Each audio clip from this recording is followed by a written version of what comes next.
You're listening to The Other 50%, A Herstory of Hollywood. I'm Julie Harris Walker. This is the podcast where I talk to successful women in entertainment and hear their stories. For this episode, I got to speak with Lily Mercer. Lily is a screenwriter and is the founder of the Bechdel Babes Writing Group. She started out in the theater and found her way to the other side of the equation when she got to the age of invisibility, around 30. We talked a lot about the state of kids these days and school shootings and the connection of violence to the lack of arts and connection in schools. And this is February 12th, 2 days before the shooting in Florida. The Bechdel Babes is hosting an industry-only showcase for a diverse group of female film and TV writers on March 22nd and 23rd. If you are in a position where meeting a new crop of female writers would help you, please sign up and come to the event. You can find it at bbwritingpartners.com/showcase. Now, I got to tell you about this crazy, small world, full circle of life moment that happened to Lily and I doing this podcast. In the late 90s, I lived in Phoenix, Arizona, and I produced commercials while I was there. And while I was editing this podcast, I had Lily's voice in my ear for hours. And a couple hours in, I said, I know this voice. And then I realized she was the lead actress in a commercial, and we worked together in Phoenix, Arizona in the late 90s. Now, I didn't recognize her when she was sitting at my dining room table and we were looking at each other, but hearing her voice triggered it for me, and I called her up and confirmed indeed she was the person in that commercial. It was such a delicious, oh my God, the world is so small moment. You can find us at theother50%.com for added features, photos, show notes, and the merchandise. Please go to the website and sign up if you haven't already. I promise I won't inundate you with emails, but I will send a couple to let you know what's going on in the next couple of months. We are counting down to episode 100. You can also listen on Apple Podcasts, Stitcher, Podbay, and now on Spotify, iHeartRadio, and YouTube. Okay, here's my conversation with Lily. Have a listen. Okay, let's start with, I know you've had a career in many different facets of this industry. Mm-hmm. So let's talk about what you're doing now, and then let's go back and talk about kind of how you got there and what you went through. Sure. Right now, I'm a writer primarily. I do film and TV. And I have 3 different projects in 3 different offices at the moment, and something may be happening as early as tomorrow. That's exciting. It's very exciting. Are you writing TV, film? I write TV primarily now. I have written both TV and film. And I had a concentration in film when I went to NYU, but at the moment I'm doing TV and mostly pilots. I have a few pilots under my belt, so... Well, that's the place to be right now. Because there's so much demand content. It's insane. And I see, it seems like every day there's another announcement of a female-driven company doing female-driven content. Well, this is the time. I mean, we are at really the moment in history. Yes. And movement 50-50 in 2020 is really taking hold, and I think you're a part of that as well. Thank you very much. I hope so, yeah. Yeah, so we're all on board for something, and it's just... It's kismet, ethnicity, it's the zeitgeist of the moment. I mean, there's so many different energies coming together to make this happen. It's happening politically, it's happening socially. Isn't it incredible? It is. I started this 2 years ago, and there was like a little bit of chatter about, directors and about pay inequality. And then a week before the election, I was like, I think I kind of missed it. And then to see what happened last year, holy cow. Yeah. Amazing. Yeah. Such a groundswell. And I think we're all feeling the time is now. Mm-hmm. And we're going to do it. Jumping on it. Yeah. There's no more time to wait. That's right. We have arrived. That's right. We're ready. That's right. Let's do it. That's right. And I can't wait to see what happens. Yeah, really. It's thrilling. It is empowering. And I'm very hopeful. I was very hopeless about a year ago. It felt like a really bad time in history. It's devastating. And it seemed to get worse and worse and worse. But something shifted. I think people started waking up and saying, we got used to a lot of things being a certain way. Mm-hmm. And now we're going to make sure that we take a hold of the reins, so to speak, because we left the power in other people's hands for a long time. Now, do you think this would have happened had Hillary won? Actually, I don't think so. I don't either. It's the silver lining. unfortunately, for a very, what was a very devastating moment for a lot of us, because regardless of how you felt about Hillary, the fact that a woman was taking, the lead role. And such a qualified. Clearly the most qualified person. And to see someone who, in my mind anyway, in my humble opinion, IMHO, who seemed to be the antithesis right. of what we were looking for in a leader. Stunning. Yeah, it was really stunning. And the circumstances of late, with different people, resigning because they have been accused, although not convicted, of abuse, it's really shocking. And it's the layers keep peeling back to show who people really are. And I think that the more that happens, the more women are starting to say, I'm not going to take it. It's the old film. I'm mad as hell. I'm not going to take it anymore. Exactly. So I've said that phrase more in the last 6 months than I've said it in my whole life. And it's funny because you keep thinking, well, this is as low as they can go. Oh, this is the bottom. And then it's something else happens. We're not at bottom yet. Yeah. We're not at bottom. It just keeps getting I could go on for days about that, but I digress. It's so interesting to me how the process itself is so painful and so exciting and exhilarating at the same time. Because we know, once we clear all the pus, the potential of what could happen is so exciting. Yes, but I think that's a good, as disgusting as that analogy might be. It's like popping a Yes, zit. it's horrible. But the healing needs to happen. It's not going to be an instant overnight. I think that we have to keep that in mind. There's going to be a period of healing that's going to right this ship.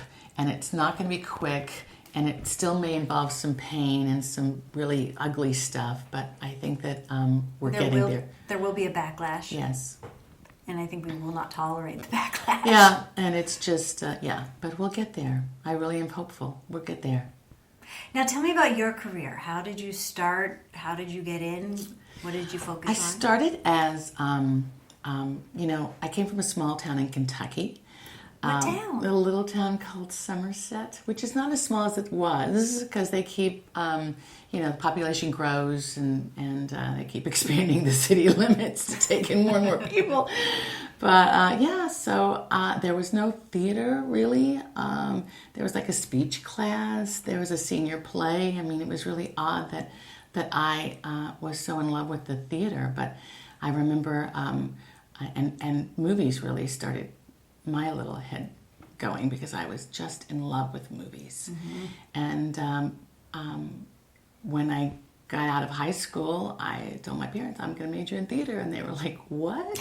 What's that? Why?" And thing? it was really weird to them. It wasn't like I was the black sheep of the family, but I was certainly the purple one because I wanted to do something that was so outside the norm. What did your family do? Well, my father was a politician and a lawyer and a judge, and my mother was a teacher, and so this was a really, suburban, serious, all-American, 2 kids, picket fence, a dog in the yard. It was just as, Norman Rockwell as it could possibly be. And here I go out to do something just... I mean, you're show people. Yeah, unheard of. But it was so great because I was not... I was always a little more imaginative, I think, and...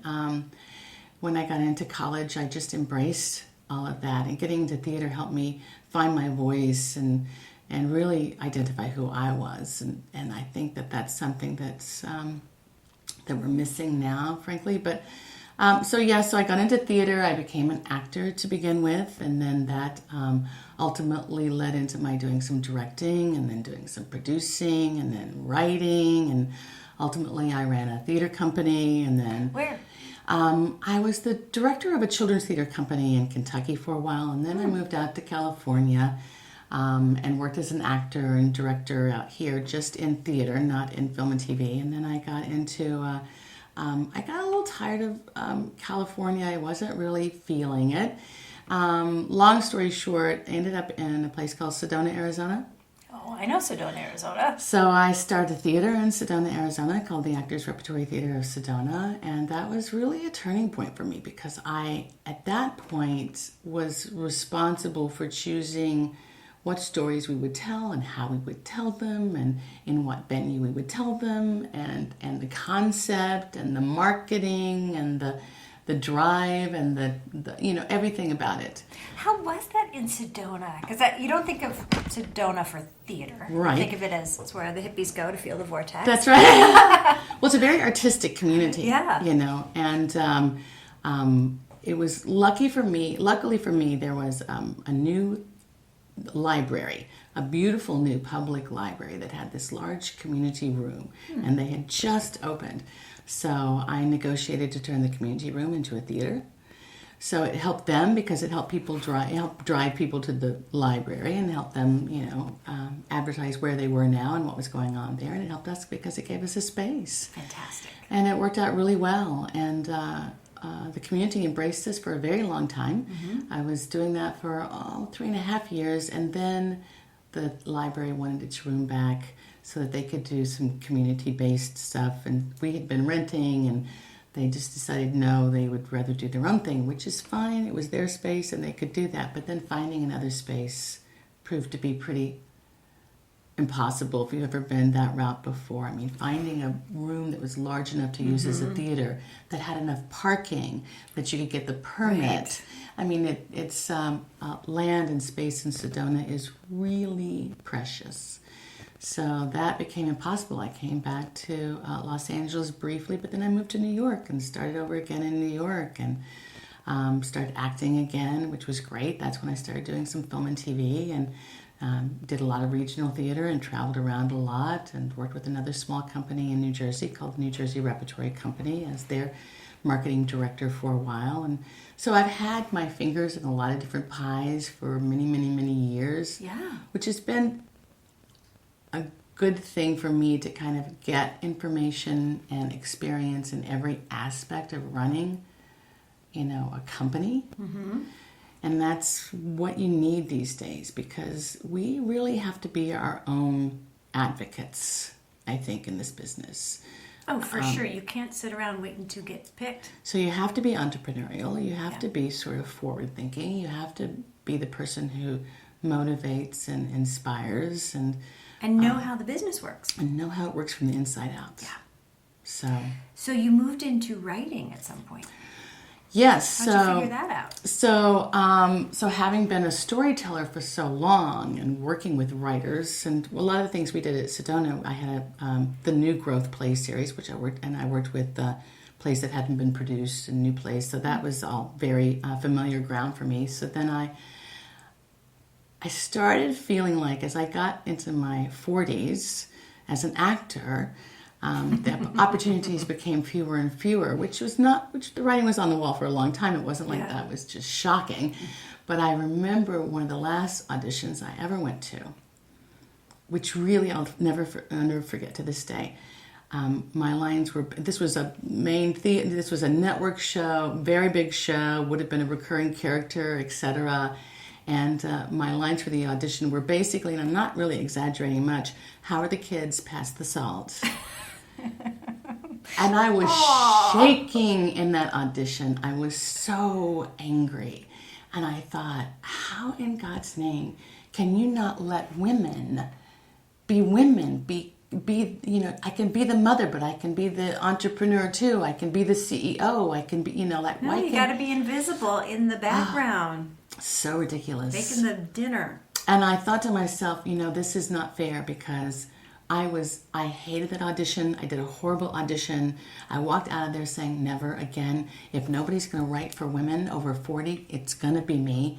And then, because I had been writing and, all along, all through my life. But that moment was really, that was a key, that was the pinnacle moment. That was the defining moment because I thought some other actor would kill for this audition. Yeah. They would love to say how the kids pass the salt. But it's not me. I have another purpose. And I'm going to... So I started writing in earnest. I applied for the master's program at NYU Tisch. I was accepted. I was thrilled and shocked, but I thought, this is it. I'm going to embrace this moment. So I turned everything else off and just jumped right in and did the program. And after that, I moved out to Los Angeles and rebooted my life. And here we are. And that was just 4 years ago. I love it. Yeah. I love, first of all, the mid-career career change. Mm-hmm. I can't tell you how many women I know who are going through that right now. You just get to a point where you're like, nope, it's time for something else, and I'm going to go create it. Right. And it's also so interesting to me. I've interviewed a lot of millennial women who are also creating their own work and saying the same thing.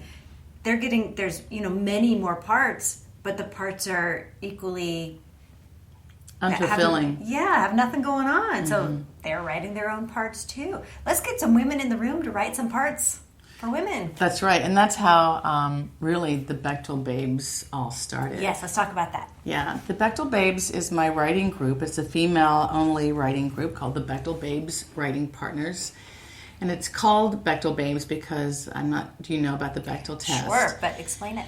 So the Bechdel test was something that was developed probably 8 to 10 years, I'm not sure, but it's really was started by the woman who wrote Funhouse, and she has a cartoon that she was doing, and it's about gauging the participation of women in film and television. So the Bechdel test was started, like I said, as a joke, like let's just see, are there more than 2 women in this story? Do they ever talk to each other about something besides a man? I mean, it's a low bar. It's it's really low. Ridiculously low. And hardly anything passes. That's exactly right. And I'm still shocked to this day. I watch a new show and it doesn't pass the Bechdel test. So it's really just, are there 2 female characters in this story? Do they talk to each other at any point in the story? And do they talk to each other about something besides a man? Bonus points if the characters have a name. Right? So ridiculousness just makes me crazy. Do you know, is there any data on? Yes. So in 2015, I was just looking at that the other day. In 2015, only 30% of the movies that were up for Best Picture in the Oscar race passed the Bechdel test. And I think 2 years after that, only 80% passed the Bechdel test. So we're inching up there. I don't know what the stats are on this year's race. I should go back and look at that. But TV is failing miserably. Wow. Yeah. I mean, there are some shining examples of the opposite. Everything Sean is doing. Yeah. I'm sorry? Everything Sean is doing is passing the Bechdel test with flying colors. Yeah, absolutely. But then there's so much that doesn't. Right, and if you flip the coin, there are, do you ever watch a movie where 2 men talk to each other about something besides a woman? 100% of the time. 100% of the time. 100%, yeah. Yeah. And I think there's probably also a direct correlation to, women directing films are only 6 or 7%. Mm-hmm. Probably if we got that number up to 50, 60, 70%, it might also help the Bechdel numbers. Right. Just thinking. Right. So the idea is you have to, and why it's important is because you have to see something to embody. Someone has to embody that. You have to see a woman having the lead role in a television show so that you feel like you can have the lead role in a television show. You have to see a woman being the showrunner. It gives you permission somehow. I mean, obviously, some people have that drive, like Shonda Rhimes was like, I'm going to create my own world. Mm-hmm. And she did it. But not everybody is Shonda Rhimes. Right. But if you can see it, you can be it. That's right. You have to be able to see it. And that's so important. So that's actually, part of our mission at Bechdel Babes is to not just create the content that have female-driven, stories, but also to see how we can move our writers out into a viable career in the industry. Yeah, get in the room. Yes. So talk about your group a little bit. How does it work? So we meet every week. And there are 10 Bechdel Babes right now, and we read pages every week. 3 people, we alternate. 3 people put up 30 pages each, And then we give notes. We also talk about, there's a business and marketing aspect to the group I was going to ask. every week, where we talk about, okay, what is your business goal this week? And whether that is to write a query letter, or to finish this draft, or to contact so-and-so, or to make a list of managers that you want to contact, or to make this phone call. Sometimes just saying it out loud makes it real and gives you that, impetus to complete that task. To do it. Because Yeah. you'll think, oh, I really ought to call, blah, blah, blah. Yeah, because now you've got 9 other people looking at you saying, so how did that phone call go? Yeah. And you know what? You can make that phone call. It doesn't have to be this crazy, unbelievable thing. It's calm. And sometimes we'll just, role play a phone call or a meeting. Okay, they're going to ask you about thus and such. What would you say if they said thus and such? And, do you have what's your personal log line? What are the shows that you like to watch? Where do you feel comfortable? Where do you see yourself fitting in the industry? I mean, things like that people don't necessarily think of, but that might be the kind of questions that people ask in the room. That you need to be ready. Right. Like, for example, I'm going to ask you some questions. Okay. You tell me how to do it. Uh-oh. I'm assuming that if you want to sell a pilot, for example, you need a lit agent. How do you get a lit agent? Do you call them up? What do you do? I had a lit agent for a while, and I don't anymore, and I'm actually on the verge of selling something without one. And sometimes it's just everybody's path is different. A literary agent isn't necessarily the panacea. It isn't going to make it or break it, because you still have to do the work, or a manager. Right. Well, then how do you get in the room to pitch without that representation? Well, sometimes it's word of mouth. I'm a firm believer, if you have a great story, it's going to get around. You just have to have one person read it and say, I know somebody who might be interested. That's what's happened to me anyway. You crank out enough material, you put enough into the world. And another way to do this too is I've been lucky in competitions. And I've had several scripts that have won, 3, that have... That's several. That's enough. That have won competitions. Once you win a competition or advance in a competition, people start contacting you and wanting to read whatever it is that you have. So that's helpful. And sometimes if you read a competition, what comes with that win is an introduction to, people in the industry who then want to read your winning script. So that's very helpful. So it all does come down to who do you know? It does. You got to get out and meet people. Even in everything, I think. The competition for jobs in this industry is pretty fierce, and you have to work every angle, so to speak. You have to know people, but you have to deliver. Yeah, for sure. You have to have the goods. You have to have what it takes. So I still, I'm still writing. I still write frequently. I still try to churn out 2 or 3 scripts a year. Because you have to have a bunch in your pocket, right? Yeah. Because even if they don't like your current idea, what else do you have? Right. You can't just say, well, I'm thinking about something that... And different people like different things. So you have to do your research there. Like, what does this company produce? Like, if I have a meeting with a production company, I just can't go in blind. I have to do my research and my due diligence and figure out, well, what are they producing? What are they interested in? What kind of stories do they tell? And what are the backgrounds of the people involved? Where did they come from? Maybe we have something in common. Did they come out of, a theater background? Did they come out of, Arizona? Do we have people in common? Are they a violet? Yeah. What's a violet? NYU. Oh. You scared me for a second. I thought, well, I've never heard of that one. You are one. Yes, I'm a violet. That's such a badass mascot. So you have an event coming up. We do. So we're doing a showcase. This is an industry-only showcase for producers, directors, showrunners, literary agents, managers to come and see our work. So we're going to put up pages. It's going to be a staged reading, but we're trying to make this more a bigger event. We're going to have a signature cocktail. We're going to have the readings. We're going to serve hors d'oeuvres and then have the readings and then afterwards serve them dinner. So that it's an event. It gives people a chance to sit and chat and talk to each other and meet the Bechdel Babes. It gives them, it gives them an introduction to their work, although briefly, because everybody's just doing 8 pages. So it's just but you can get a sense. It's a sampling, but it's a great way to meet 10 new writers that you haven't met before, all of whom are women. And I think there's a big push right now to get women involved. Yeah. So That should be a hot ticket. I hope so. Now, is there some kind of, it's an industry-only event, is there some kind of qualification to be able to get in?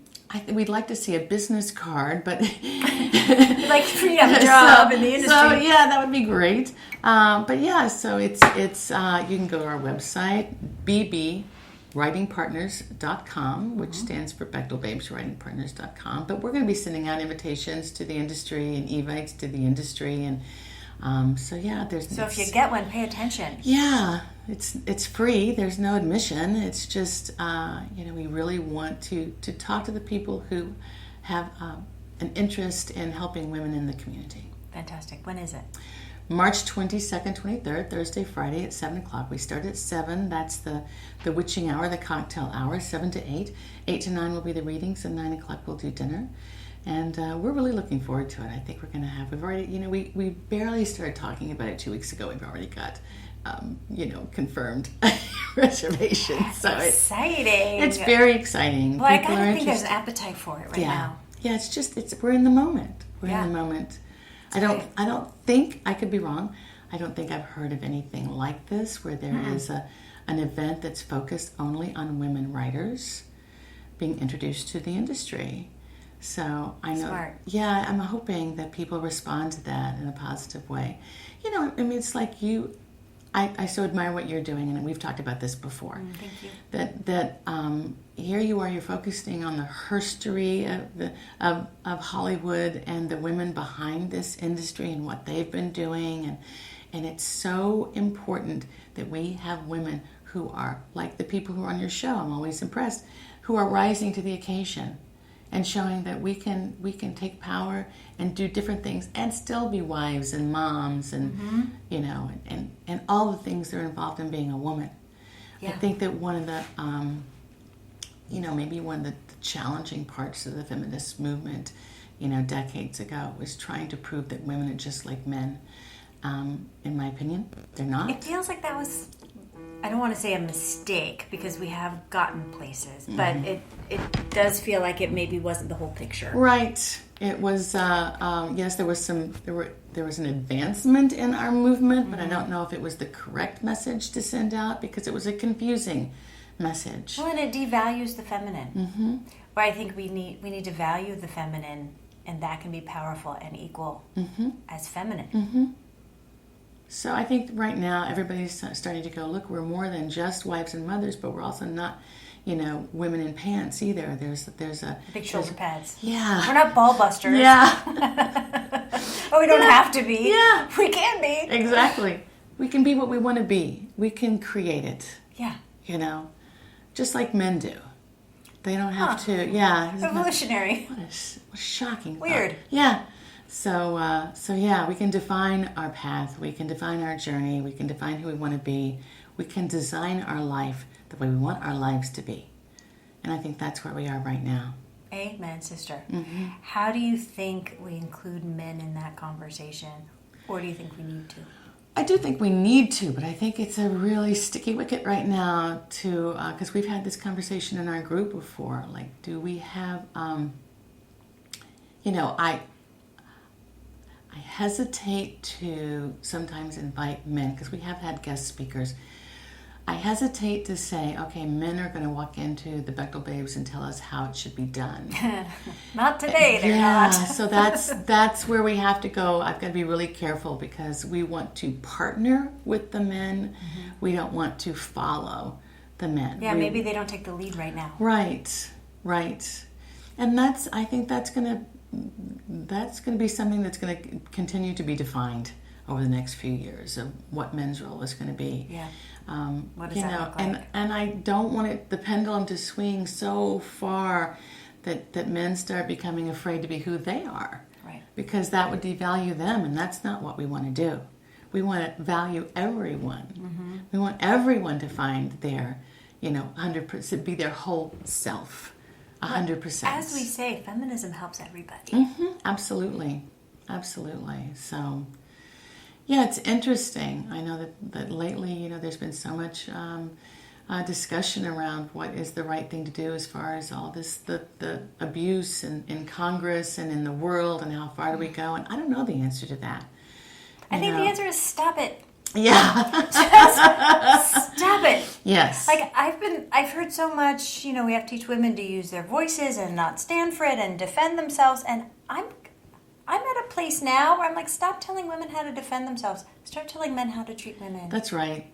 That's right. Just stop it. Mm-hmm.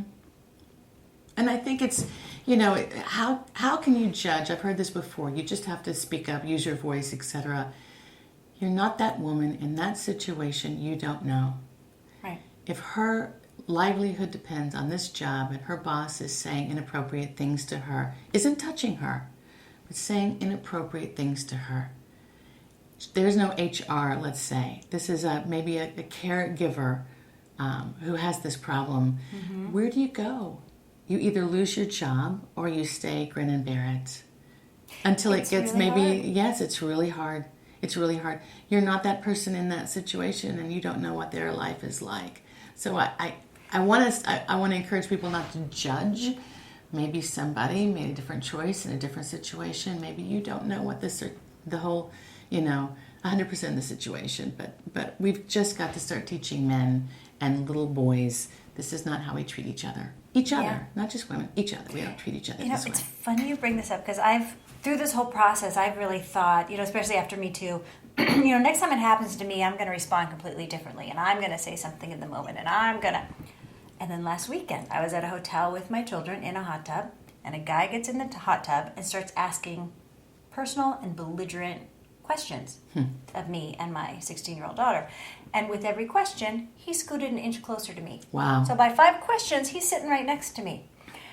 And I'm struggling with, I need to get me and my children out of here safely. He is obviously drunk and belligerent, and I don't want to antagonize him or anger him. So no, I'm not going to get in his face. I'm going to get us all out of the hot tub and get us back up to our room, and then be furious that he has now taken over the space and that he did that, all the while thinking, is there anything I could have said which would have kept us safe and got us out and still made the point to him? And I'm not sure. So I behaved the way I behaved forever. You made the best decision you could in the moment. Right. That's all you can do. That's all you can do. You can't second guess it. And you got out safely, and your children got out safely. So I think that's a win. Yes. And I'm still thinking about it. Right. And it was 2 weeks ago. Right. Yeah, so you just never know. We can't say that we can all just be in everybody's face. No, it doesn't work that way. I think there are too many shades of gray. We're trying to make everything black and white. It's impossible. And we can't. We just can't. So I know another issue that is near and dear to your heart is gun violence. Oh, yeah. Let's talk about that a little bit. Well, I've worked as an artist in residence for several years in 3 different states. I would go in and teach either acting or writing or improvisation or Japanese masks or whatever. And I've worked with every age group from preschool up to college.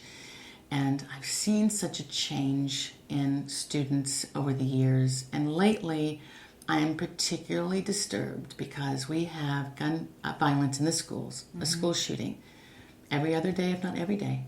I mean, I think it's every day. And we don't talk about that. It's not even in the news because it's so normal. And that takes my breath away. Yeah.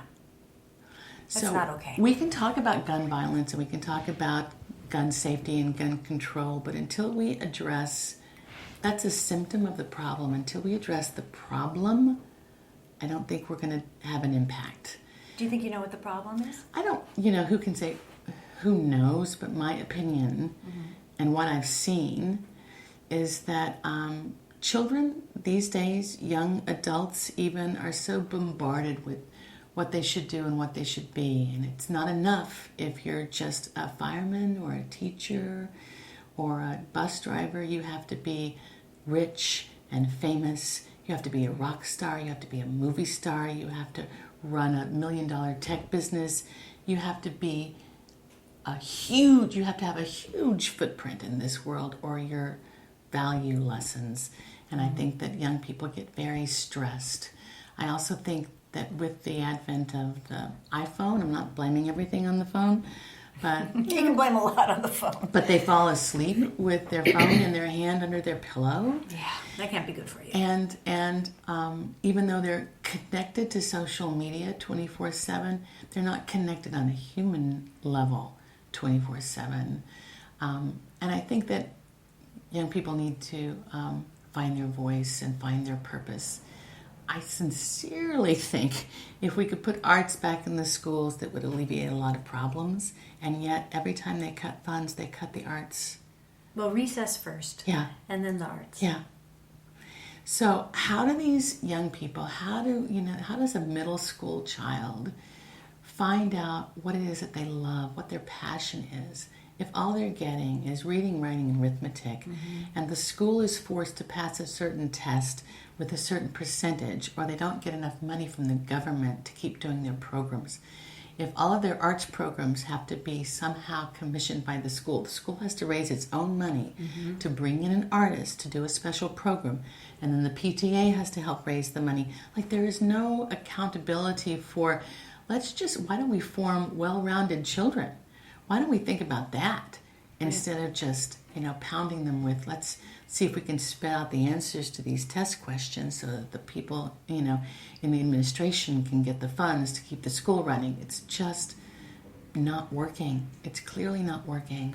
It's not working. And I know there are a lot of schools that are changing that paradigm. Like, my kid's in a charter school that's constructionist and incredible and spends a lot of time on whole citizens of the world, helping with that. But it's certainly not the general public school system. Right. And that's, I think, why all these other schools are starting. Right. It's an odd place to be in time right now in history as far as teaching is concerned, because I just went into a school, I guess it was about a year and a half ago, and in the Los Angeles School District, and I totally understand why they're doing this.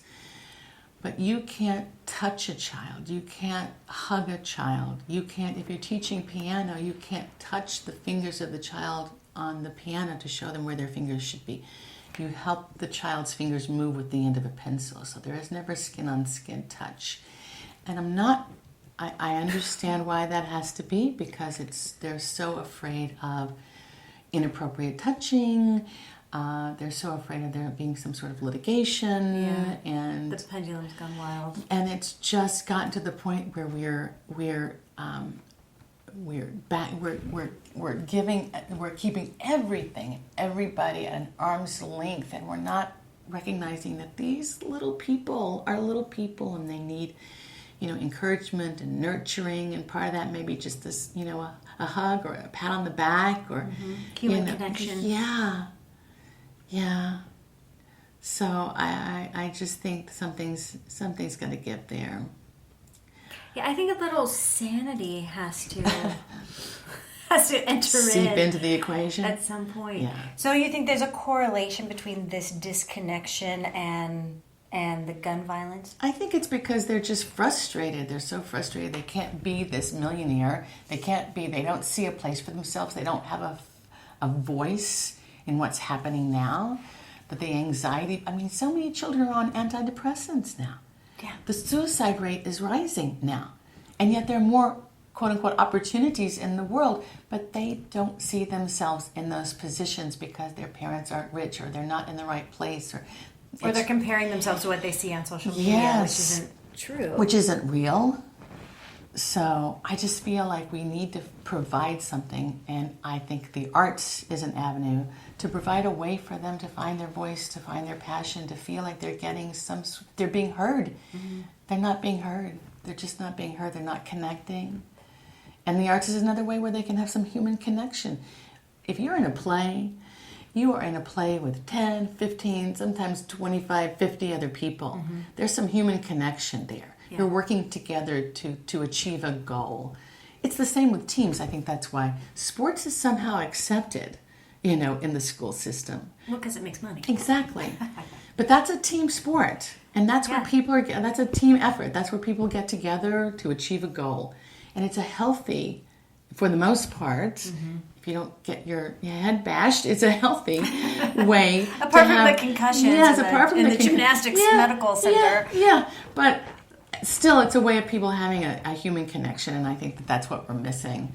I grew up in a small town in Kentucky, and we had an art class, and we had a speech class, and we had marching band. And even though we didn't have theater, we had other ways of getting together in groups and talking with each other and, forming a community. Yeah. I think the sense of community is something that we're slowly losing sight of.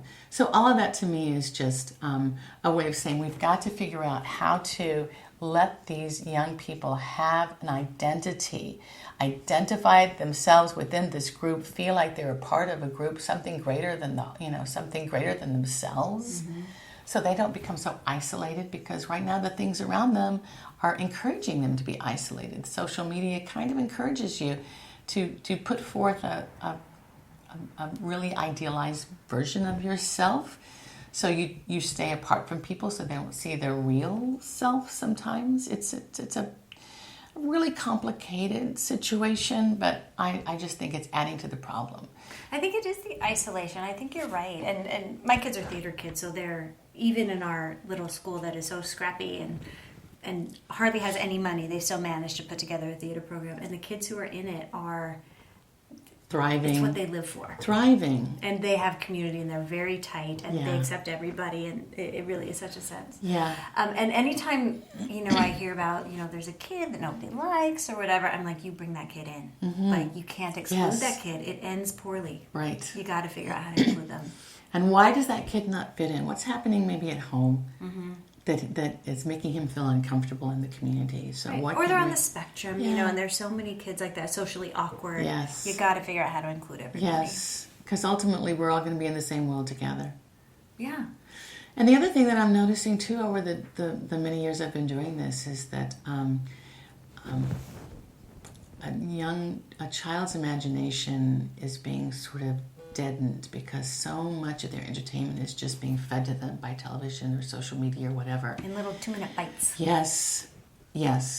So, for example, I used to go into the schools, and I had an improvisational game that I would play where they just had to come up with a sound and emotion to work together. And ultimately, the one person would have a sound and emotion, and then another person would come up and add to that sound. Build a machine. Yeah.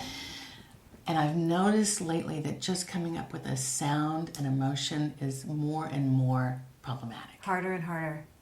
Isn't that interesting? Because they don't want to set themselves up for ridicule, or they can't literally think of something that hasn't been given to them as, an example. So it's... oh, Lord.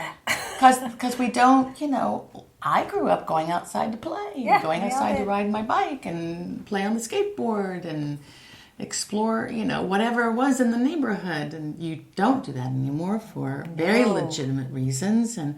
But yet, parents are very busy, and so kids find other ways to entertain themselves. And it doesn't necessarily mean that they create activities. They, often might just watch television or just look at the phone, and it doesn't involve your brain. You're just, that much. It doesn't involve that creative side of you. So I could be completely wrong, but that's the world as I see it. Oh no. But there's hope. I think what we're seeing now with this groundswell of women, I don't have children, but I care very much. I've been a teacher almost all my life. I was a teaching assistant when I was 14 years old. Come from a long line of teachers. I really, admire teachers. They are the unsung heroes. Yes, they are. They work so hard. That's right. Children are with teachers more than they're with their family. And they should be paid much more while they're at it. And respected much more. But I think that one of the things that's happening with this groundswell movement about women sort of taking control, women are starting to see their children are affected by what's happening in the world. And if we don't get involved, our children are going to be left this legacy that we don't approve of, that we're not in favor of. You know? And I'm finding our children are aware. My kids know what's going on, in politics. They're 11, 13, 16. Wow, I was going to ask how. Yeah. Wow. Yeah, but they are, and all their friends are. Mm-hmm. And they all, one of my daughters met me down at the Women's March with her whole group of friends. I love it. And they went to the Gay Pride March, and they're just aware, and they're out there, and they're doing it. And I think that generation gets it. Like, they're so immersed in diversity. They're not making an effort because they're living it. So they're not having to fight for it because they're living it. And it's the rest of us who have to catch up. But I also think this is Los Angeles. True. This is a more Sure. progressive part of the country. We're in a bubble. Yeah, and I'm not sure. I hope that you're right about the young people in the rest of the country, but Except we saw young people in Charlottesville. So that's disturbing. so what I'm hoping is that mothers are seeing that their children are affected by the bullying that's now being accepted. Well, Melania's going to fix that. Well, I can't wait. So we'll see. We'll see what happens there. Yes. But yeah, I think that I think mothers are starting to have sort of a knee-jerk reaction to what's being seen as acceptable in human behavior, and they're reacting. Yeah, for sure. Now, what advice do you have for young people just starting out in careers? In any kind of career? Entertainment. I think it's interesting both as an actor and a writer, and it's people often think if I just show up and I write something good, or I'm a good actor, that it's just going to the doors will open, and I'm young and I'm cute and I'm blah blah blah. It's not necessarily that way. There's so much Maybe 50 years ago. Yeah. There's so much competition now. You really have to put in the work. So I'm a big advocate. Take the class, take the program, build the foundation for whatever it is you want to do. Really know it from the ground up. Learn. Exactly. What's the technique? What's the craft behind what it is that you're doing? Because you can be there's a God-given gift. You may have been given a gift. You may have this raw talent. You might be very clever. That's right, but you've got to figure out the technique, the format, the structure, or it's not really going to help you.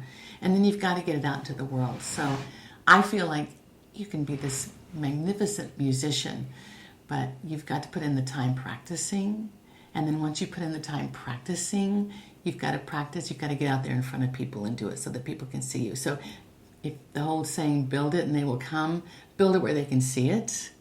Get your work out into the world, but make sure your work is ready to be in the world. Do the homework. There's a lot of work involved, and I think a lot of people underestimate that. That's right. Years and years and years. It's funny because it literally took me 9 years to start making a living as an actor. 9 years. I made a little bit of money. That's about right, actually, because they say it takes 10 to really get in there. Yeah. And people disregard that, like, oh, no, that's like, and then people would say to me, you've been doing this for 7 years and you're not making a living yet? Well, what are you sticking around for? I had a passion. I had a passion for it. Yeah. And then I had a passion for writing. And I've been writing for now 10 years. I'm just now starting to make some money. It takes time. It does. It does. I mean, there may be that, miracle from time to time that somebody just walks into something and hands over a script, the one script they've written in their life, and somebody goes, oh, this is it. I'm going to make a show. But that is not the normal story. That's not the normal story. And I don't think anybody should say that I'm going to be that special person who's going to have that happen. If you've got to be ready. You've got to have your feet under you. Even the people who, I did know a young actor one time who was a beautiful young woman and had a God-given gift, and she came to California and she got a job right away. But she had a problem sustaining that, and that led to problems, and that led to addiction, and that led to a real struggle to get her feet back underneath her. She crashed and burned. Yeah, because she didn't have a foundation. And it was so sad to me. I've seen that because it can be dazzling. When you sit in an acting class and someone gets up to do a scene and there's a person who has it. Yes. Whatever that is, and you know it when you see it, and it's so dazzling, you can't see the technique because you're so blown away. But then you realize without that, exactly what you're saying, without the foundation and the technique, that only lasts for so long. That's right. And if you can have the foundation under then there's no stopping. That's right. You can last forever. Yeah. You've got to have it's with anything, you know. You can't be a doctor just because you're good with, because you know how many veins there are and arteries and how the heart works. You just can't walk in and be a doctor. You have to go to school. You have to figure it out. You have to practice. Yeah. The same with any career you're going into. Whatever. I can't think of a single one where you just walk in and start doing it. That's any kind of, you know, even if you're working as a waitress, you have to shadow somebody and figure out what they're doing. There's a lot of complication in being That's right. There really is. Something I was particularly bad at, I might add, in my younger day. I got really into the game of the efficiency of making it all fit together. But it's funny because this has come up a lot lately about the lifelong learning. Like that's one of the secrets of adulting that you didn't expect, and you're a little disappointed about. Because you think I'll go to school, I'll get my degree, done, and then I'll go out and have my career. No, you go out and get your degree, and now you can begin. Mm-hmm. And there are trends in everything, and changes in everything. There are trends in writing, trends in stories. You know, like there was a day when, not too long ago, maybe 7-8 years ago, flashbacks in a script were verboten. Voiceovers were verboten. You just did not do that. Breaking the fourth wall, looking at the camera. Yes, and now they do it all the time. Yeah. So, and then there will come a day when you can't do it again. Right. You know, so you just have to keep reading, and you have to keep aware of what's going on and what your particular industry is interested in, and what's the next step. And, you know, I think that's really important. That's a really good point. It's just always about staying open and learning what's happening next. So. And I think that keeps you young, too. Mm-hmm. It does. I do something on social media now called 365 Days of Adventure. Because I'm 105 years old. No, you not look really. amazing. Oh, thank you. Well, it's all that oil I'm drinking. But I really think that I've seen, my father was 50 when I was born. My mother was in her 40s. Yes. So, wow. And my father was the second youngest of 12 kids from a very poor family in Kentucky. So I grew up around people who were old enough to be my grandparents, tons of them. I had lots of aunts and uncles who were old enough to be my grandparents. I'm very comfortable in that community. But I also started to notice that the older people got, the smaller their worlds got, and the more they fixated on the tiniest little thing, the tiniest little infraction. Everything became a monumental ordeal. And right, like the big news of the day was, you know what, we had to change that light bulb yes. out on the porch, and it took Yes, and every slight became, you know, a huge thing. And I just realized late in life that we've got to keep expanding our worlds. Instead of letting our worlds become smaller and smaller, keep expanding, keep trying new things and doing new things. So every day I try to do, it often comes down to watching a new television show or a new movie, which there are a million of. Nothing wrong with that. But right, or trying a new recipe, or going to a museum I've never visited, or you know, I ride a bike now, and I've been riding a bike for a couple of years. I love that. Or challenging myself to go farther than I've ever been before. So I think we're in a time now where really we have to open up our minds to what is possible. And the world is big. And it's a big world, and we have to claim our space in it. Yeah. Bottom line, we have to claim our space and again, design our life. What do we want our lives to be? It's funny, I think that I was talking with a friend about this the other day, especially in this industry, they often put women out to pasture after they reach 40-something years of age, which struck me very personally. And here we are at a time when people are looking to be 80, 90 years old. Well, you put us out to pasture at 40. What are we going to do for the next 40 or 50 years? For half your life. I've got lots of ideas. Yeah. You put me out to pasture, I'm going to unionize the pigs and the cows. We're going to put on a play. We're going to call it Animal Farm 2. Like when you finally know something, you know, that's when you're done. Yes. Like, but I just finally figured it out. Yes, yes. That seems dumb. Yeah. What a waste of resources. Yes, it's really insane. So we've just got to turn that around. We've got to turn that ship around. Yeah. And I was at a WGA Women's Committee meeting, and the women there were saying to the young women, you have to be just as interested to what's happening to women in their 50s and their careers, because you're going to get there in a minute. And so we have to be interested in all the opportunities at all the ages, because it affects everybody. You can't just say, older women, they're fine.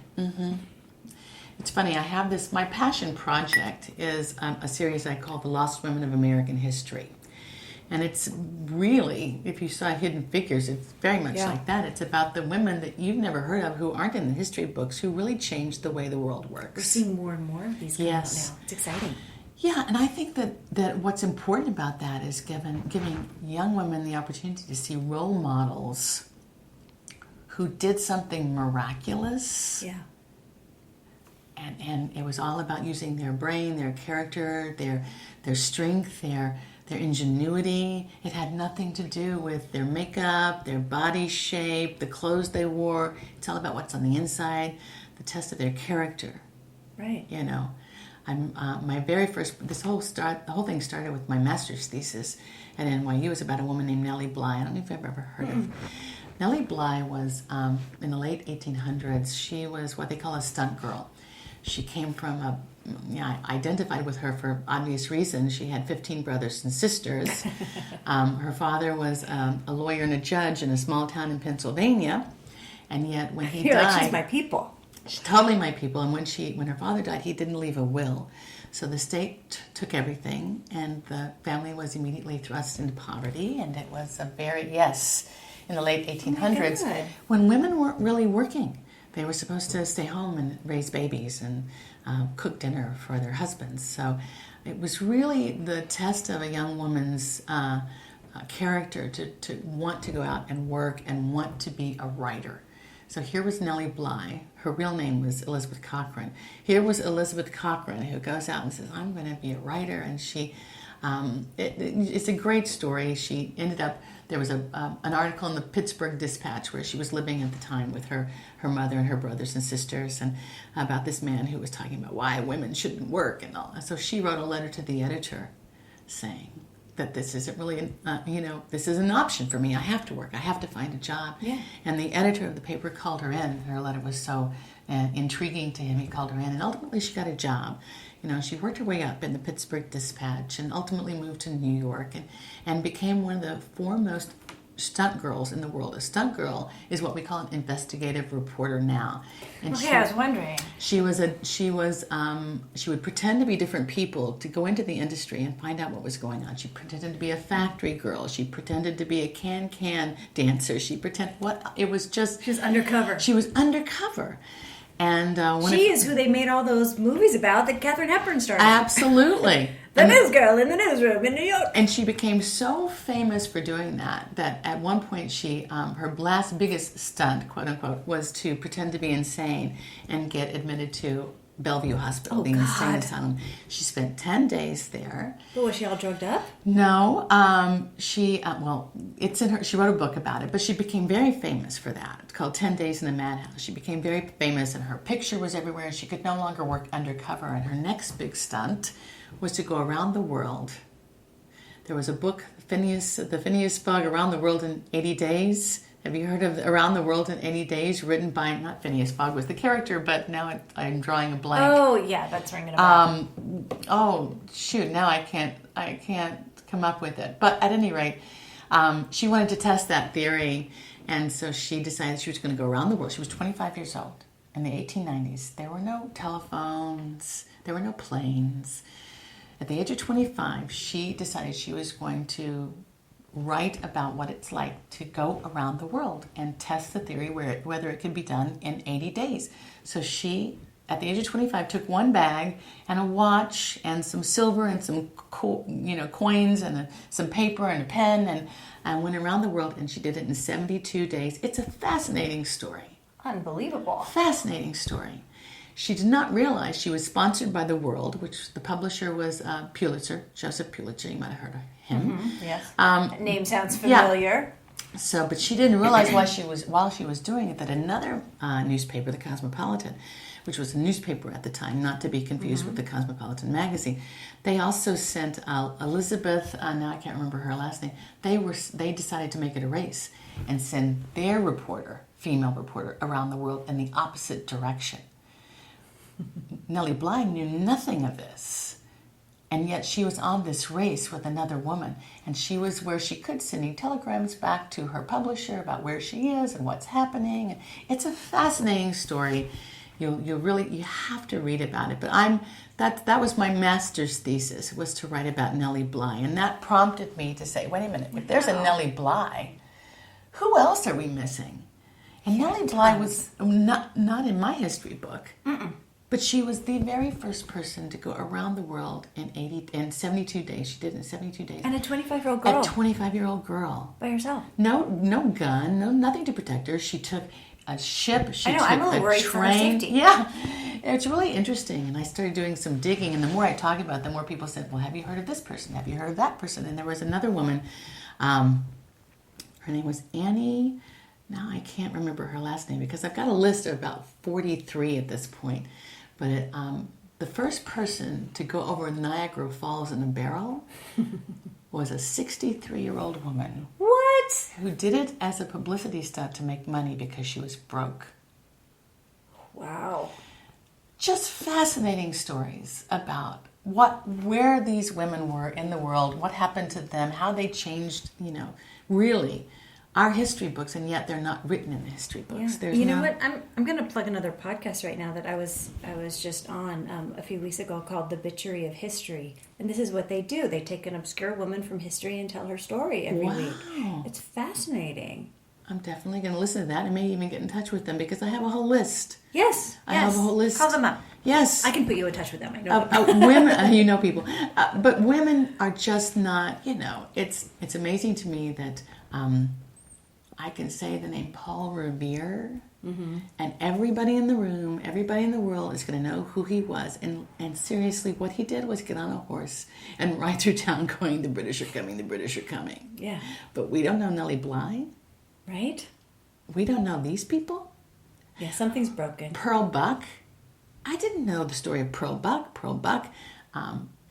I should stop because I could go on forever. But you have a whole show. There are just so many women who have changed the course of history, and we've never heard of them. They are completely ignored. And I think right now would be an awesome time to start introducing them to the young women of the world to say, look, she did this in 1898. She was 25 years old. She didn't have a phone. Yeah, you can't do what? Yeah. You can do anything you set your mind to, and it has nothing to do with your makeup, your hair, your clothes, your body type. Absolutely as long as we're nothing. Focused on those things, we're never going to get anywhere. That's right. And you saying this reminds me of when Jen McGowan was here on the podcast. She made the point of whoever has the power gets to tell the stories. And that's what's happened. We didn't get our stories told because we didn't have the power. That's right. We're taking the power. And I think it's not just women, it's people of color too. Yep. I'm often, one of the women I talk about is Madam C.J. Walker, who was the first female black millionaire. I never heard her name until I started doing some digging about women in history. But yet, in the South, in African American communities, she's a big part of their history. And so they have heard of Madam C.J. Walker. Why didn't I hear of Madam C.J. Walker? I'm sure there's a lot of deliberate political power reasons why you didn't hear about her. That's right. None of which really makes sense. Right. Of course. So it's crazy. We need to just step up and start writing our own histories and writing these books and putting this content out of there that includes women in identifiable roles. Let's recognize the contribution that women have made throughout history and start embracing that. Amen, sister. Is there anything we haven't talked about that you want to talk about? I've gotten on the soapbox enough for one day, don't you? Don't you?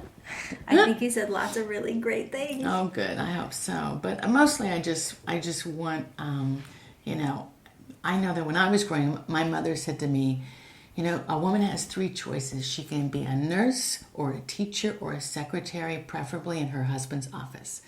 in Kentucky, where I grew up in Kentucky, can sometimes be a decade or so behind. And my mother was an older mom. She was old enough to be my grandmother when I was born, literally. Yeah, she was trying to be helpful. So she was you trying to be helpful. You can have a career, helpful. honey. So that I want to send out a message far and wide that you can be whatever you want to be. Just dig. Just get in there. Do the work. Find out. Do the research. Ask the questions. Don't be afraid. Because it's all possible. It's all possible. Thank you so much. You're so welcome. Thank you for having me. I'm honored. You've been listening to The Other 50%, A Herstory of Hollywood. I'm Julie Harris Walker. I'd like to thank Lily Mercer for sharing her story, and special thanks to Jay Rowe, Danny Rosner, and Allison McQuaid for the music. Please find us on Apple Podcasts, Stitcher, Spotify, Podbay, YouTube, and subscribe and leave a review, and of course on our website, theother50%.com, all spelled out, for added features, bios of our guests, pictures, and the merchandise. Please go there right now and subscribe. You can also follow us on Facebook and on Twitter at Other50% and Instagram at Other50% Podcast. Thanks for listening. See you next time.